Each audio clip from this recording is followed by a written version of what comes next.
Live from London, it's Plank of the Week with Kevin O'Sullivan. Oh, there you are. Welcome to another spectacular edition of Plank of the Week. I'm your host, Kevin O'Sullivan, and that is the remarkable Chloe Dobbs, the extraordinary Alex Phillips. She's from Australia, but she doesn't know what the capital of Tasmania is, Samara Gill.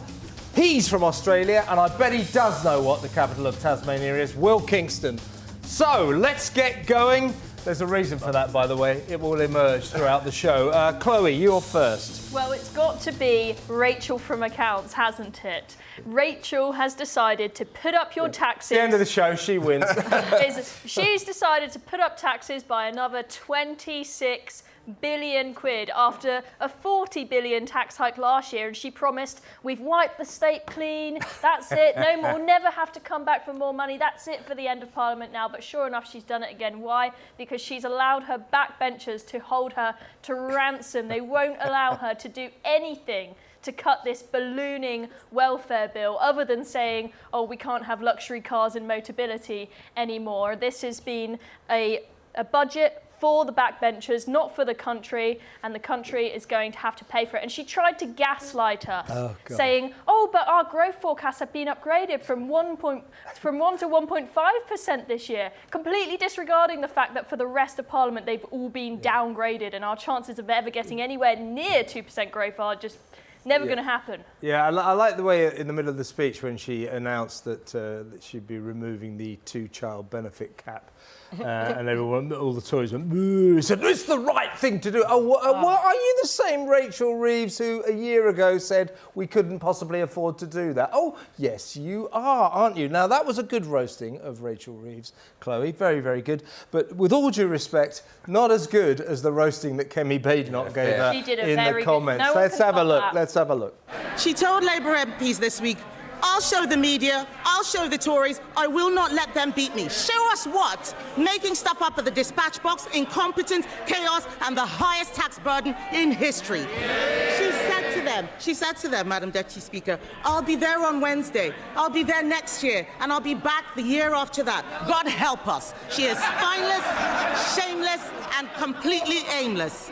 Alex, you've been bursting to get in. Because what you failed to broadcast is the grime remix of Kemi Badenoch at the dispatch box. It's so good! It is great. I didn't like it. I thought it was racist. It was amazing. It's one of the greatest AI things I've ever seen. It's absolute music. But no, Kemi Badenoch, the thing is, she does read from notes, which sort of spoils it a little bit. She had a long time to prepare, given the budget was leaked before it came out. I mean, all of us were sort of sitting there wanting to put Rachel Reeves in the stocks and just lob some rotting vegetables at her. But the thing is about this budget is it's basically saying, dear Britain, all of you people who are still here, can you work a bit harder? Because we need to give extra money to people who don't work hard. People coming into the country from abroad because they want loads of babies. Can you help? It's like, no, I can't. What is going on? Yeah, we're paying for foreigners' babies now. I saw someone say, with the new system, here's the cheat code where you can get 20k a month in benefits. Apparently, if you go to Somalia and you adopt a load of children from Somalia and bring them to the UK, you get money for the child benefit, you get money for adopting a refugee, and all of these things, and you can get 20k a month. Fantastic. That's the Angelina Jolie strategy. The thing which annoys me the most, Alex, is the dishonesty of it all. Because they're still going along with the whole, we're going for growth routine. But you could not design a more anti-growth budget if you tried. I would actually be more appreciative if they just said, you know what, we're going to be an old school Labor, wealth redistribution type government. Growth is off the agenda. At least that's honest. Yeah, be honest about it. Absolutely. Good idea, yeah. Do you know what's wild about this budget? As someone who's sat through many a budget in the history of her life, normally it's like, right, this is the mood music, and we're going to spend this much on an aircraft carrier. We're going to put that much into the NHS. We're going to have this many hospitals. Meanwhile, education. The government didn't even tell us any of that. What are you spending it on? Yeah, just people to have babies. So, excuse me, I'm just going to have a sip of my milkshake. Oh, my God, it's too expensive now. I mean, the thing is, if you look at the small print, the one thing that they are spending money on is digital ID, the one thing the country doesn't want. £1.8 billion. And I'm pretty sure if we were to comb through to the back pages, there's probably plans for gulags in there as well. Do you know where they're getting that $1.8 billion from?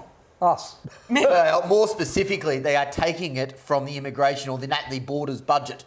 because the initial way that they justified this will be a way to stop the boats. So that is coming directly out of the line in the budget that says border control. Stop Exactly. the boat. It is unbelievable. Rachel couldn't afford to give them any extra cash for it, so that's going to be 1.8 billion that they could have been spending on actually securing the borders. I mean, I don't know about you guys, but I haven't heard one good argument as to how digital ID stops illegal migration. Right, listen, we've got to play one more clip, and I'm a bit concerned. You've been very quiet, uncharacteristically quiet, Samara. Is it because you're embarrassed because you don't know what the capital of Tasmania is? Yes, you've really humiliated me. She thinks it's Launceston. It is Hobart. Look. Yeah, you see?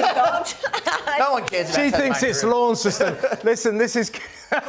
that came from another show, What Just Happened, where... Samara's dubious grasp of Australian geography came to the fore. Right, here's Keir Starmer visiting a school. Oh, it's not on the same 6-7. Yeah. 6-7. Everybody. 6-7. Are you doing page 6-7? We're not over that yet. We're not over that. That's a bit wild. Stuff for that lovely 6-7. You know, children get into trouble for saying that in maths school. Oh, do they? So, Right, they're lovely children in year 2. Yeah, there we are. Sorry about that. Yes, that's showing his grasp of numbers there. Alex, we've got to move on. You He had a next. voice transplant with Ed Miliband because he's sounding even more guttural. They all than sound, he did before. they all sound the same. They all sound like this. The same like Rachel Reeves, Keir Starmer, Ed Miliband. They're all the damn. It's like they've got something stuck in their damn We need throat. to have some Adenoidal ENT idiots. surgeon. Doesn't the charisma just burst off the screen? It's unbelievable how much They are a robot he- charisma-free zone. You are next, Alex. Okay, so I've got a confession to make, which is I just keep losing stuff around my house. I've just moved into a new house, and I keep know like, that where have I thing. put my phone? Where are my blimmin' keys? Like, I'm just really Where's bad. my drugs? I've lost 3 houses. I've lost 3 houses. I've lost 3 hats in the past 2 weeks.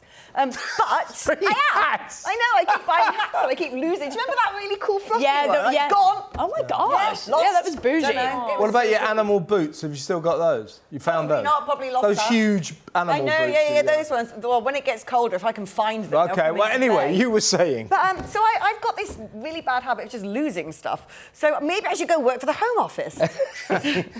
Well, your talents will be forget very coins well down the back of received. the sofa. They just happen to have lost about 53,000 people have broken into the country. Oh, well, never mind. There they are. There's a There they bunch are. of them. That's the They're tip of probably the all gone iceberg. missing now. Yeah, there's Mohammed and Imran. They and got all the across rest the of them. channel, then went missing. Look at all those women and girls there fleeing war-torn areas. I know. Isn't it tragic? All the sort of oppressed Yazidi Christians. that we're taking in. 53,000 of them. 50. But the thing is, no, this is where it gets worse, right? Because when you lose something, very often you know you've lost it.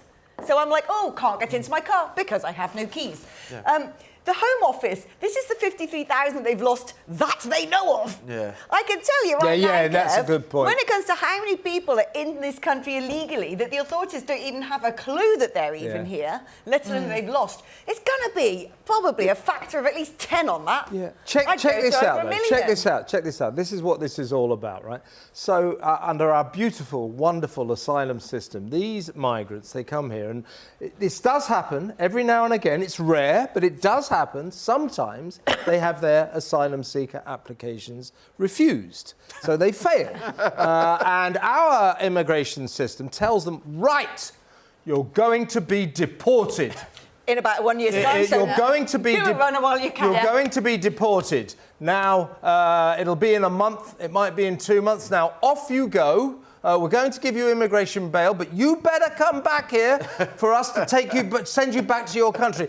And gosh, do you see a problem there? Some of them, in fact, nearly all of them, don't turn up. Who would have It's thought? naive to the point of absurdity, isn't it, Samara? No, totally. I mean, it shows you just how out of control this situation is with mass illegal immigration into this country. And I think you could see even in America this week when we had that Afghan national that went and shot 2 National Guards, what happens when we don't keep track of who's coming into the country or who's coming into the West in general. So I think that, unfortunately, we will see the ripple effects of this. We don't even fingerprint illegal immigrants when they come in the country, let alone track them. And I if think we I'm don't... a bit worried because Will's sitting next to you. We're talking about Afghan people shooting people, and he's there going to Allah No. Akbar. That's a dude. By the way, Will, Will, let me. Like I just want to tell you something. It's not school. You don't have to put your hand up. It was more of a finger. Yes, Mr. King, Master Kingston. No, it wasn't that. It was more of a finger waving. I've had a Okay, thought what would you kind like of to say, finger, Will? and it certainly wasn't an Allahu Akbar. But we'll put that to one side. The thing that caught my mind as I was finger wagging like this was, do you know the response from Donald Trump after that Afghan debacle was exactly. straight away, we're not taking any more third world migrants into the US. And we're going to check out every single one of them in this We're not country. taking That's anyone. what makes me think that, we should be We doing should do that. this. What's that Big Kelly line? Yeah. You can just do things. It is unbelievable how this country just goes, oh, well, if we're going to have, people from third world backwaters come in and murder people, well, what can we do about it? Do you know how many Afghan migrants, refugees and asylum seekers there are in the country? Many of whom, about 35,000 of whom, were secreted into this country under a veil of secrecy because the government decided not to tell us and went to the courts to take out an injunction because they were all resettled because they all pretended, or some of them pretended, that they were collaborators with Britain during the Afghan war.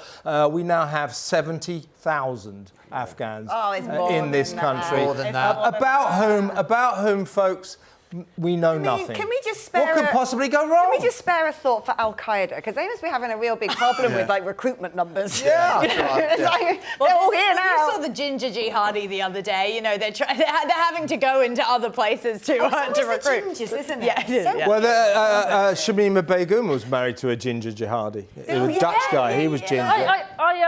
I have interviewed her first husband, Jago. The ginger guy, yeah? Well, she had a shaved head when I spoke to him. Well, there you go. Well, you wouldn't know then, Well, would she's you? had several husbands. That's why he shaved it off. The Who wants Dutch ginger one. hair, you know?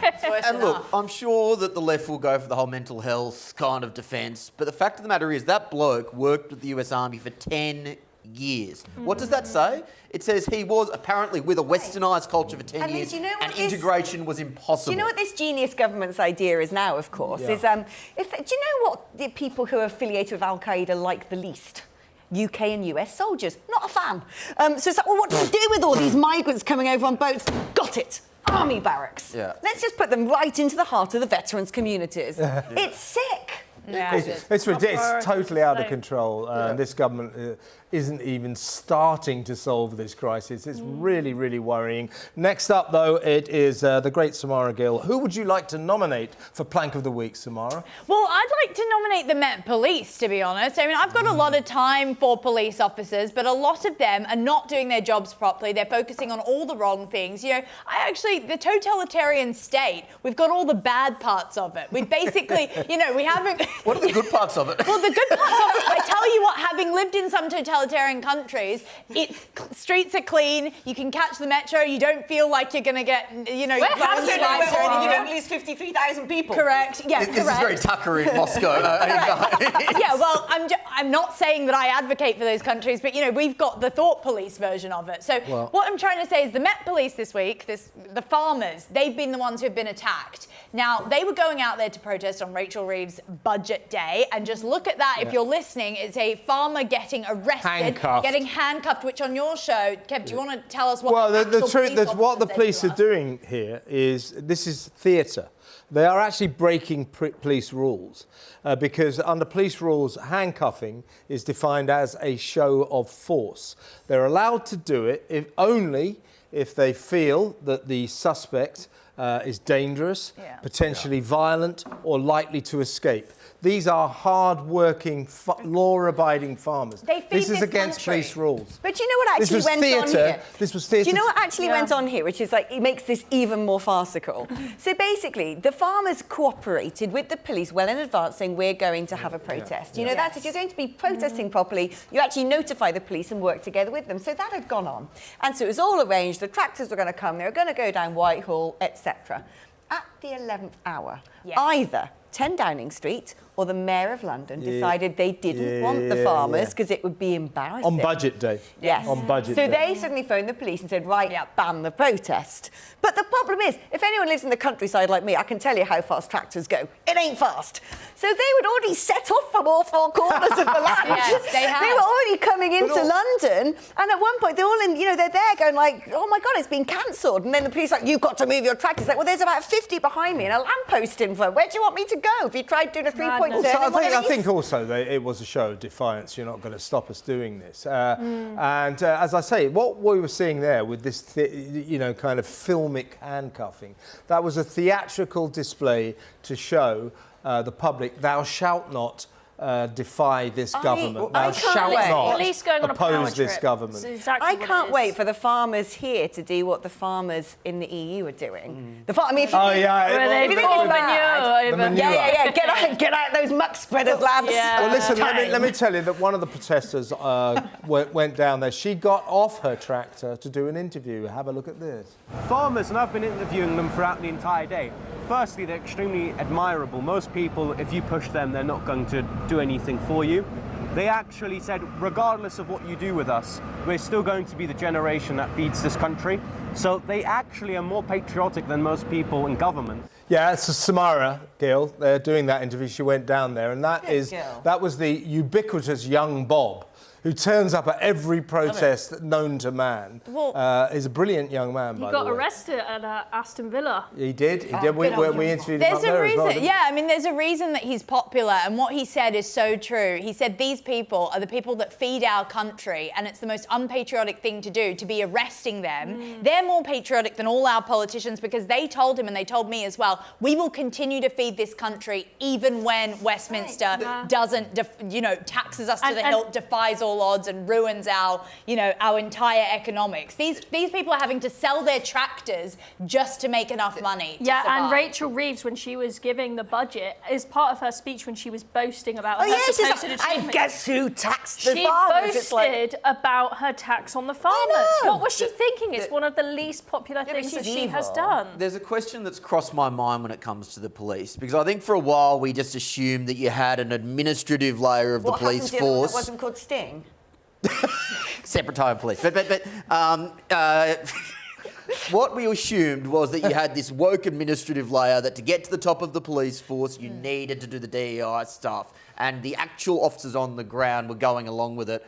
I'm now starting to think that they are just as ideologically captured as the heads of the forces themselves. You mean the lower down the rank? I agree with you. Because I'm not giving them the benefit of the doubt. Because the culture has trickled down. I absolutely agree with you, Will. Same in the NHS. Well, just to circle back to the original thing, just a couple weeks ago, I was at a pro-Palestine march, reporting, not there, supporting. You're always there. You're on your tractor, you're down the pro-Palestine. A guy wielding a jihad flag went past 22 police officers. Now, the fact that that guy gets arrested and the guy waving the jihad flag shows to me that we are indeed living in two-tier Britain, and the police are very, very much towards one ideological group that they're captured by and don't want to. They wouldn't have cancelled a pro-Palestine protest at the last minute. Now, this is where we need the muck spreaders and the pro-Palestine protests to come together. That's what Jacob Rees-Mogg said. He said if it had been tractors for Palestine, they would have never banned the demonstration. Right, we better move on. Will, it is your first ever nomination. Take it away. Yeah, and you'd think in a week where David Lammy has destroyed the British justice system and Rachel Reeves has destroyed the economy, selling a fireman who uses the term fireman instead of fireperson would be a tough sell. I disagree. I think this is easily plank of the week. Not the fireman, mind you, but the administrative bureaucracy of the firefighting service who have forced this person, who apparently allowed the use of the word fireman to be used in his department, I suppose. Station. Repeatedly. Yeah. He was reprimanded. As a result of being reprimanded, he went on sick leave. And as a result of that, his life fell apart. He quit after over 2 decades of service. He took that to an employment tribunal. He just lost. The employment tribunal found that it was reasonable that he was effectively sacked because he didn't do enough to stop people from using the term fireman. Yeah. The reason I think this is so important is because everything that we talk about starts with language. And the way that the left has controlled language in this country means that they can therefore control thought, and from controlling thought they can control action. Yeah. It's Orwellian. It's the Orwellian principle. Control the language and you control the people. This guy signed Fireman Bailey, 24 years, I think. 24 years. He was in charge of the Avon Fire and Rescue Service. Got fired because he let his staff use the term fireman. Think about that. What were we supposed to say? Fire person? Firefighter, I believe, is now the technical term. But the fire lady. It was interesting. That doesn't work, does it? What do you say when the postman turns up in the morning? Hello, Post-person. Post-person. Post-fighter. Sound right. The interesting thing from the complainant, I love this line. I was shocked because political correctness established in the 1980s that this term was now outdated. It's like, we have established that this is unacceptable. You now have to go along with it. This is insane, though. Utterly insane. Look, he's a firefighter, obviously a very good, experienced firefighter. He's in charge of the fire station. His job is to put out fires. Everyone there, their job is to put out fires. And what are they obsessing on? What they call themselves. That is ridiculous. And absolutely ridiculous. Fireman Sam, I bet he's not going to have another season commissioned, is he? Yeah. He's done for. Oh yeah, we'll show Postman Pat. Will that be taken off air now? Postman Pat, Post-person Pat, Post-person Pat. Right, on that Post-person Pat bombshell, let's go to a break.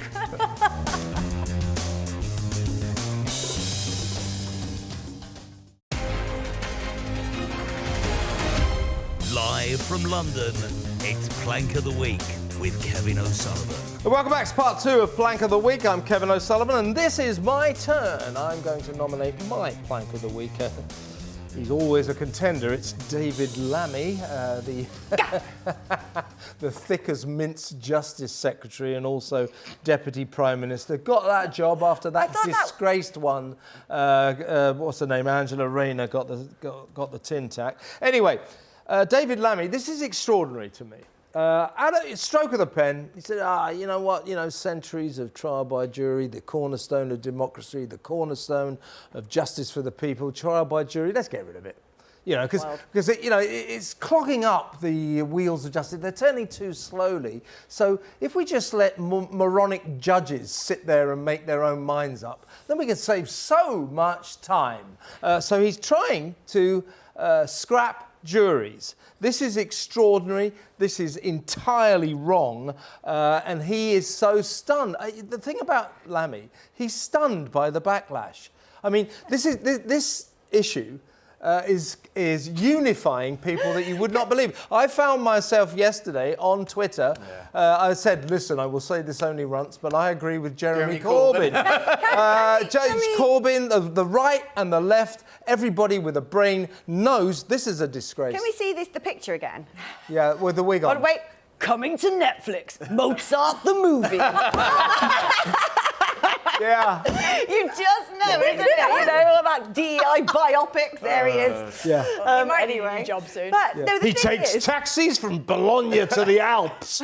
Mozart the movie. But it is like, if they were to make Mozart the movie, that's how it would be cast. Yeah. But basically, with this, he's done what the Labour Party have been doing for a whole year, which is leaking stuff out into the press to test how the public are going to react. It's like, might just get rid of juries. No! Okay, maybe not, because he's already, backpedaled on it, because it's ridiculous. It's totally egregious, especially when we know that all we have in the judicial system, by and large, are a load of left-wing judges better stay here, chicken nuggets and all that. Do you know what, though? So sometimes you think, well, the British public voted for this Labour government. Can we really trust them with justice and all that kind of stuff?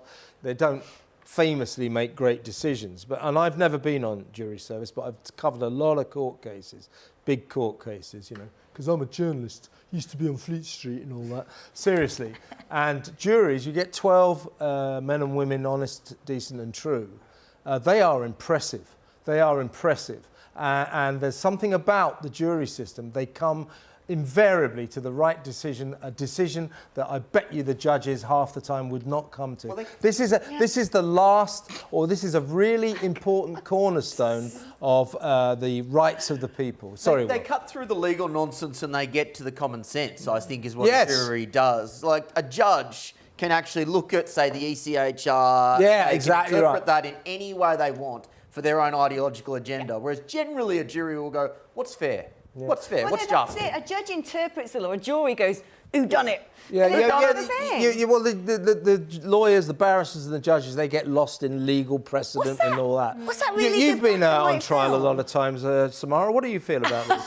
I think, well, look, Lammy and Labour, they misjudge the public all the time. It reminds me of like them working for some sort of, I don't know, woke media network where they have no idea what stories the audience likes. That's kind of what they're doing, as you said, Alex, where they're like drip feeding these little digital ID, let's get rid of juries. They have no idea what's going on behind or sort of above Westminster. It's ridiculous. And I think that goes to the root cause of the issues that Labour's having. Yeah, I mean, They've that's got why no they're idea about completely people. plummeting in the polls. They have no clue. What's extraordinary to me, Alex, is that Lammy is stunned by the backlash against his proposal. I mean, that's what I mean. Did he think we're all going to go, yeah, jury, get rid of them. Yeah, we don't need them. What is so wild about this government, the decisions that they're trying to take or want to take involve, let's encourage old people to kill themselves. Yes. Let's encourage people to kill their babies even if they're just about to be born. Let's, I don't know, run a socialist communist state and bring in digital ID. Let's get rid of the justice system. It's like Satan's running the country. Exactly right. Getting rid of free I'll tell you really incompetent Satan. Yeah. Give Satan Satan's actually quite a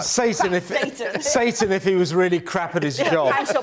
But listen, Lammy is also very worried about the number of policemen on the streets. Have a look at this. If it feels like neighbourhood policing has vanished, it's not around you. We haven't seen a police while I've been here, and I've been here for a little while now. People are frightened, and worse than that, that's why young people then carry knives. They carry a knife to protect themselves. By the way, I'm very sorry. I'm very sorry, ladies and gentlemen. I'm sorry. I used the word policeman. I should have said police person. My apologies. My apologies. You know, there's a problem when literally you can't work out what your favourite embarrassing David Lammy clip is. You know, you're a dud politician when there's so many. Like, you just can't work it out to that or mastermind. I can't work it out. Genuinely, I look at him and I think, wow, this really shows how completely void of talent the Labour Party is. This is the best you could find to be the Deputy Prime Minister of this country. That man. Breathtaking. That is the best you can find. Rachel Reeves, that's the best you can find for Chancellor. She's got no idea what she's doing. Breathtakingly thick. Now, Chloe, you're interested in surgery. Tree surgery. Tell us your nomination. Yes. Well, so at a parish council in a little pretty town in Cambridgeshire, the council had a contract with a tree surgeon for $9,000, and they have decided to kick him out and fire him. Why? Did he do a bad job of chopping down the trees? It's Billy No, Cotty, by the way. This is the guy. because he put up some flags, of course, some patriotic flags with the flag of this country on, and that can't possibly be allowed. They can't have that far-right bigotry from one of their tree surgeons, can they? So they've decided to fire him on that basis. So now he's lost out on $9,000. He needs to feed his family, and now he's going to struggle to. Yeah, because of a parish council that can't stand a little bit of patriotism. Yeah, I had him on my show last week, Billy, a good guy. And he said that the council, he said, well, I've been working for 10 years, I've been working for you. You know, why? He said, sorry, I'm afraid what you've done does not align with our values. What? Put up Union Jacks and St George's crosses. So what are your values? What would you prefer he put up? Palestine flags? Swastikas or something? What's he talking? What are they talking about? Well, why has patriotism become a crime? But the thing is, though, the great thing about this, it is so British, this protest. I love it. Because the left said, oh, you and your dirty flag. Dirty, nasty. I don't know, I got really West Country then. I just did. The left wing are definitely not from the West Country. That's sensible folk down there. But, you know, I always feel like the left wing are like, you're horrible, Britain, nasty, horrible, punish, hate, bam, flag, go. And so the British people are like, oh, is this flag triggering you? You know, it's so beautiful and British. It's just a reaction to stupid rules that they've invented that we're like, all right, let's By the way, do it. that doesn't look like tree surgery, does it? That looks like tree beheading or something. I hope in protest of being... Maybe that's why he was sacked. He went too far with his surgery. Here's the thing, though. Like, have racists held up the Union Jack or the St George's flag? Yes. But if a racist sits in a chair, does it make chairs racist? No, it's the fact. Like, it's the fact that like they take something which is an objective truth, which is the symbol of a country. They turn it into whatever they want it to be, which is a racist symbol of oppression, and then we have to go along with it. Every time I watch that Olympics opening ceremony, shivers run down my spine at that big sort of assemblage of racists from around the world. But as I understand it, Britain, I mean, this is a really weird syndrome, our hatred of our national flags. Mind you, the Scottish and the Welsh, they're pretty proud of theirs, but the English and the British hate their flags. Australians I think do it's as well. unique to this country. No, Australians don't like it. Same phenomena happens. That's only because you've got a little version of our flag in the corner. That's true. That is true. Is that right, though? I didn't know that we hated our flag. Australians don't like it. There is the exact same phenomenon. They're very woke down there. Of course, they're arguably more woke than the UK is. You'll have the exact same thing on Australia Day. So everything you guys ever say, you have to say with apologies to the indigenous. Well, I certainly don't. No, but you're supposed to. Right? But every sentence has to begin with that. I've been in corporate meetings where you have to start every single meeting with a land acknowledgement to the that's what I meant. That's what I meant. Yeah. Literally every meeting. It's ridiculous. And your pronouns as well, yeah. Didn't get to the pronoun stage, but it is insane. It is more woke than the UK. Samara, what about the Tasmanians? What do they feel about? Oh, you wouldn't know, would you? Sorry. Is there a Tasmanian flag? I guess there is. So no one really thinks about Tasmania. This is the most Tasmania has ever been spoken about on a media channel. It's both my shows this week. It's dominated the discussions. Have you guys ever done your ancestry and found out what your relatives nicked?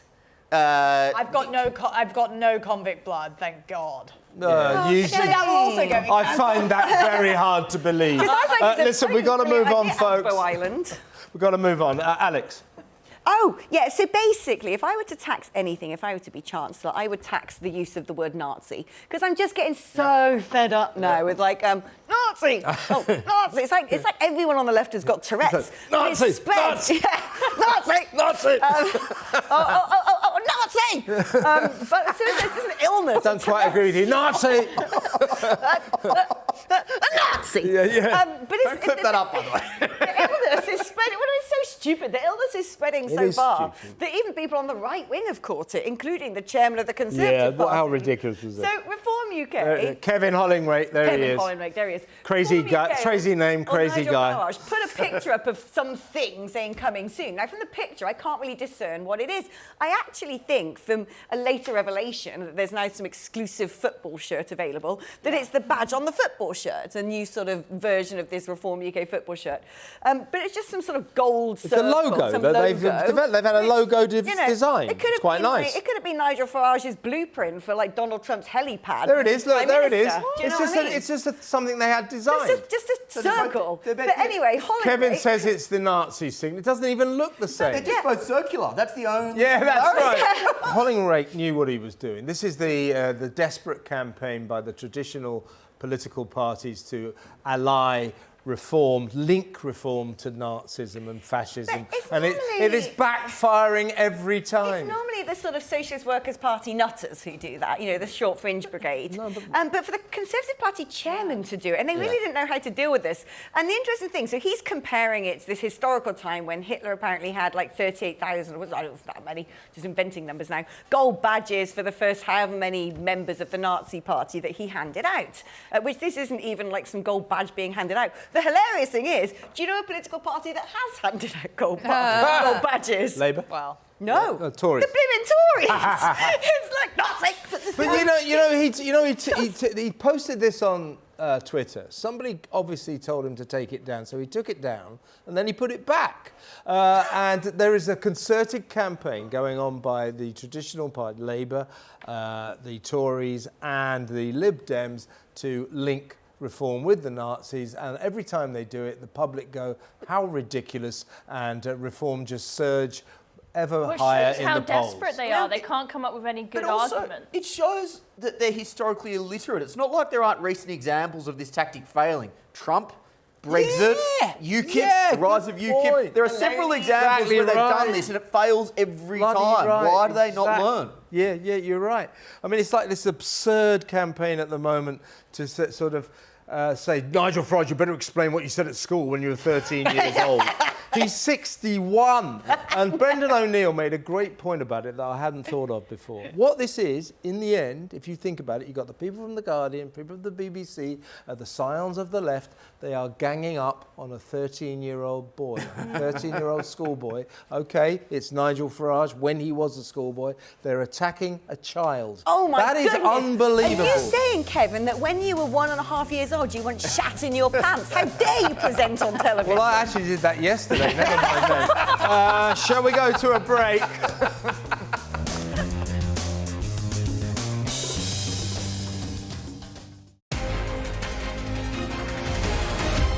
Live from London, it's Plank of the Week with Kevin O'Sullivan. Welcome back, part 3 of Plank of the Week. And for her next nomination, it is Samara Gill.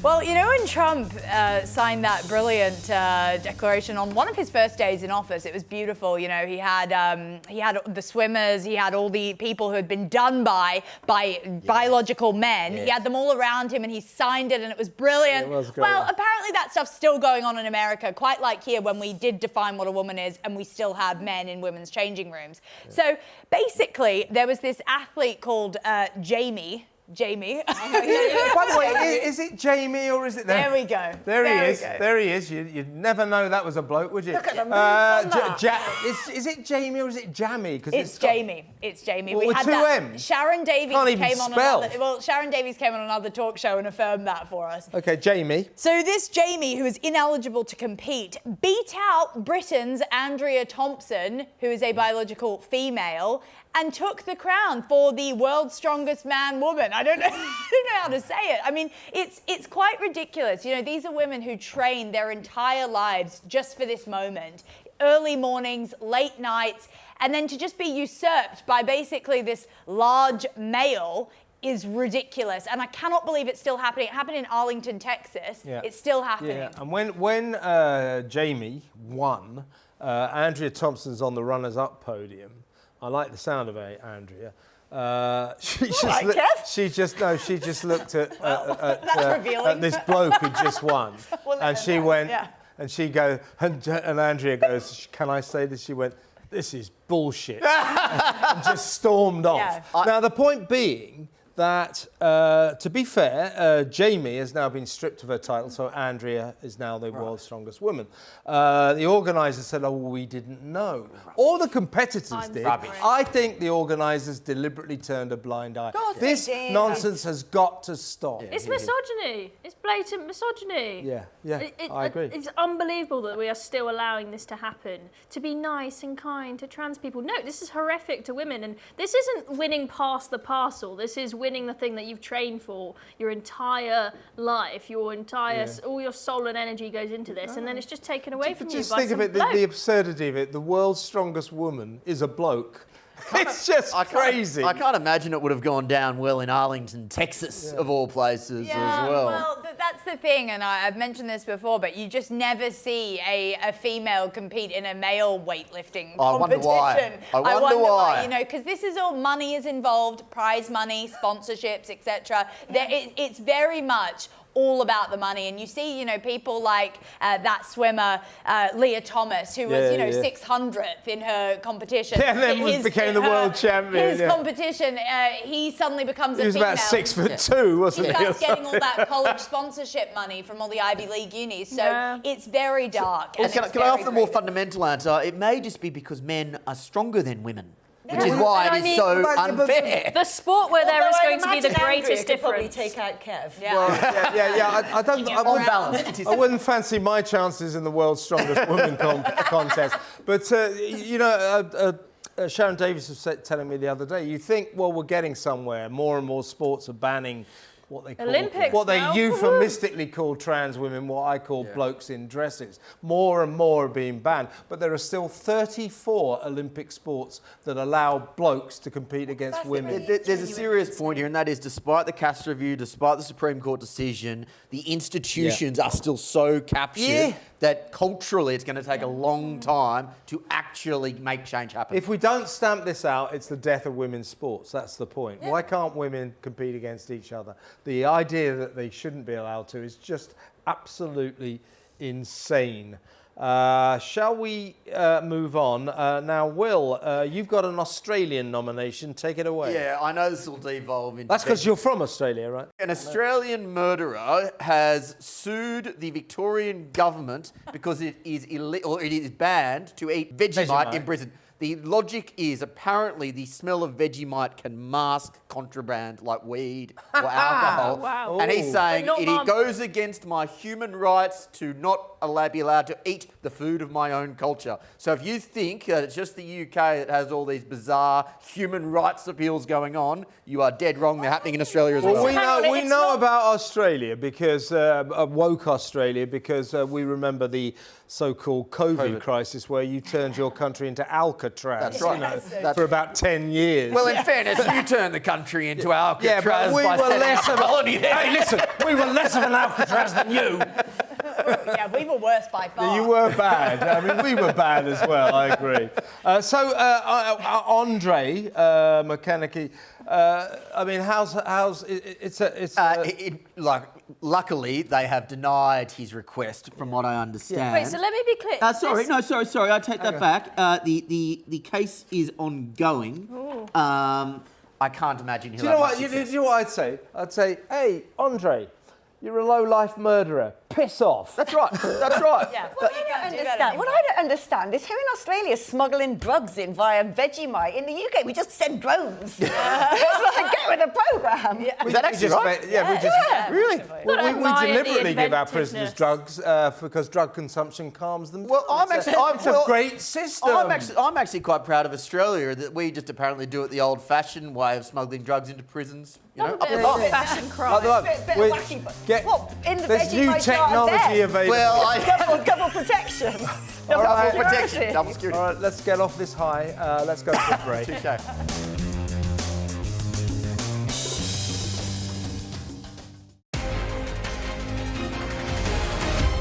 Live from London, it's Plank of the Week with Kevin O'Sullivan. Welcome back, part 4 of Plank of the Week. I'm Kevin O'Sullivan, and this is my fantastic panel.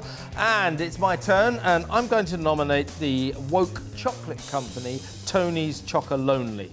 They're Dutch. They're notorious for their wokery.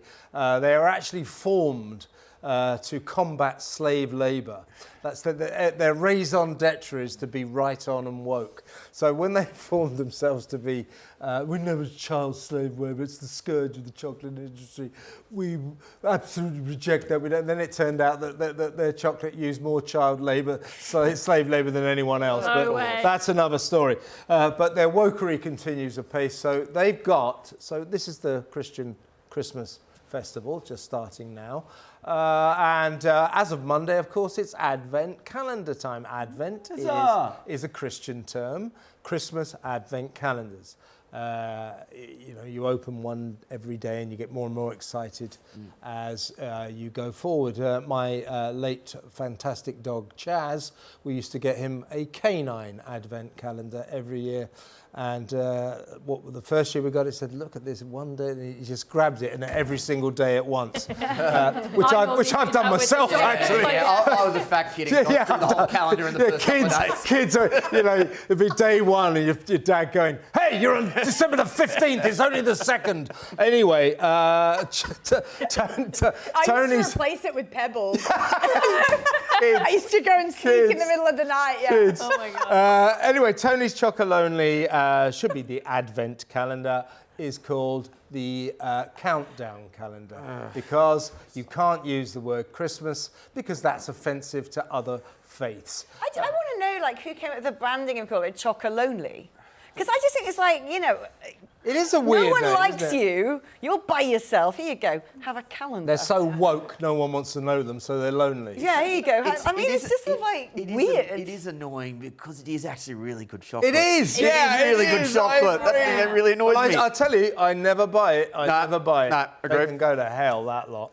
But this. You can't say hell. That is strictly Christian. Yeah, that's just. They can go to a hot place somewhere under the surface of the earth. They can go straight to Valhalla. But seriously. seriously, what this idea, of Tesco's, their Christmas trees this year are called evergreen trees. Oh, they're not, are so they? the thinking is, by Chocolonely and Tesco's and all these other corporations, that they're sort of trying to preempt potential offence. So their idea is if a Muslim is walking past Tesco's and sees a thing called a Christmas? Oh, God, I'm in a rage. That insults me. It's ridiculous. Why would Muslims, Jews or non-Christians be offended by the word Christmas? But also, you raise a good point there. They never use any euphemisms for Ramadan, do they? No. No, they get straight to the point there. It's just our culture and Christianity that they want to bash. No flags, no Christmas trees, no advent calendars. It's absolutely Well, you're ridiculous. a Christian, Alex. What do you think about this sort of criminalisation of Christianity? What does he think? That's what matters. No answer. Answer came then none. I told you. He doesn't exist. I'm afraid we're the head of graphics. Just to be clear to the audience, I believe that was some sort of call to God. She's not talking to a producer. No, but all I'm saying is, that when that head of marketing at Tony's finally reaches the end of his mortal coil, someone else might decide whether or not that was a good idea. Because, I'll tell you why, because God works in mysterious ways. Now, that normally would be the end of the show where I kind of autocratically make the decision about who would be Plank of the Week. And there have been some brilliant nominations, by the way, particularly by me. No, they've all been great. But we're going to have a Black Friday. It's Black Friday as we record. Racist! Oh, sorry. Nazi! We're going to have a something Friday. No, Black Friday bonus. This is the BBC. This is extraordinary. This is extraordinary. The BBC, that's our British Broadcasting Corporation, the British Bungling Corporation, as we now call them, is facing astonishing allegations that their makeup artists have been using bodily fluids on Nigel Farage when they prepare him for appearances. The best-selling author Lisa Hilton has said this. She presents BBC documentaries. She said, naming no names, but Nigel Farage might want to start doing his own face, given the extraordinary, imaginative range of natural cosmetics which the brushes are loaded with when he's in the chair. Basically, they're spitting in the makeup. And other body. Or they are alleged to be spitting in the makeup before they do Nigel Farage. Now, as I say... This actually comes down to, she was tipped off by someone who's a big-name breakfast presenter or something, and I'm like, I'm sorry, of all the things that the BBC seem to not worry about, if you've got people who know full well that your makeup department is deliberately contaminating brushes, which is very disgusting, but it's also potentially a public health issue, right? You can sue them. And someone knows this and is going, ha ha, isn't it funny, sharing it with another presenter. That's really messed up. If I thought how much I might hate people who might come into this building from time to time, I actually don't like hate me. anyone. But if I found out, if someone said to me, oh, did you know the makeup ladies, every time that person come in, shove the makeup brush where the sun don't shine, I would actually feel like I had to tell someone. Well, they don't care. They'd be like, oh, ha ha, isn't that funny? But if they did that to a health question. If they did someone, like in this building, if they did that to a left-wing person, by the way, we've had so many people come into this studio because we share it with so many different shows. They would never do that. And also, yes, it would be shut down. Well, the Daily Mail subsequently revealed that the alleged so-called natural cosmetics allegedly included human saliva and other bodily fluids, whatever the hell that is. Now, as I say, I've got to stress these are allegations, but they have been published. They have been made by best-selling author Lisa Hilton. But so I they bet should. at the BBC they all think this is absolutely hilarious, Yeah, and they but think, this is we got him, we got Nigel. It's funny, isn't it? They were laughing about it.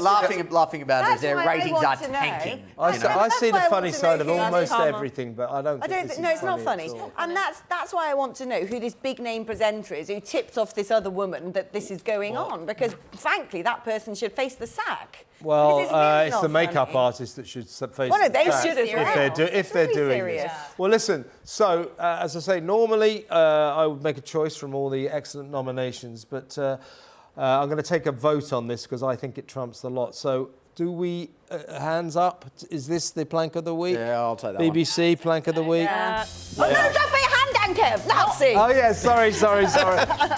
The makeup department specifically. So that is it. That is it. A late comer. It is the Black Friday bonus. It's the BBC for allegedly spitting in Nigel Farage's makeup. Absolutely appalling. And on that horrible bombshell, a big thanks to my fantastic panel, the remarkable Chloe Dobbs, the extraordinary Alex Phillips, doesn't know where Tasmania is, Samara Gill, she's great, and brilliant first appearance. What a debutante, Will Kingston. All of that, marvellous. We will be back next week. I've been Kevin O'Sullivan. You've been an amazing audience. See ya on the other side.